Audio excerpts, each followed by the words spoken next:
তো গাইস বহুদিন পর আজকে আবারও ট্রাই করতে যাচ্ছি। এগুলো হচ্ছে ভাইরাল মেথ, এগুলো আমি নিজে ট্রাই করে দেবো এগুলিকে সত্যি কি ওয়ার্ক করে নাকি করে না। আর লাস্টটা দেখতে একদম মিস করবো না। চলো বন্ধুরা 7 নম্বরে ভিডিওটা শুরু করা যাক। তো ফার্স্ট আমি তাহলে যদি আমরা বাটির উপর মোমবাতি চালিয়ে দিই এবং তার উপর যদি গ্লাস চাপা দিই মোমবাতি থেকে আস্তে আস্তে লিভে যায়। তো গাইস আমরা তাই করে নিচ্ছি, এটা মোমবাতি জ্বালিয়ে নিচ্ছি।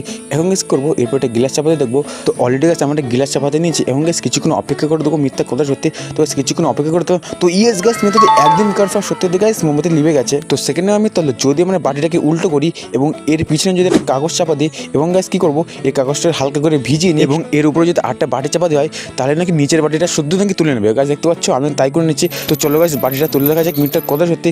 তো না গাইস মিটাতে একদমই কনফার্ম না। গাছ দেখতে পাচ্ছ বাটিটাকে তুলতে পারলো না। তো গাছ মিটাতে একদমই বাস্টেড। তো তৃতীয় দিন আমি তুলে যদি আমরা কোনো একটা বোতল নিই এবং এর উপর যদি একটা বেলুন লাগিয়ে দেওয়া হয় এবং বোতলের নিচে ছেদ করে তার ভিতরে যে পারফিউম ভরা হয় এবং আগুন লাগালে বেলুনটা নিয়ে ফুলে যায়। তো আমরা তাই করে নিচ্ছি, বোতলের নিচেটা ছেদ করে নিয়েছি এবং কী করবো এই বোতলে সামান্য পারফিউম ভরে দেখবো এবং আগুন লাগিয়ে দেখা যাক মিটার করে সত্যি।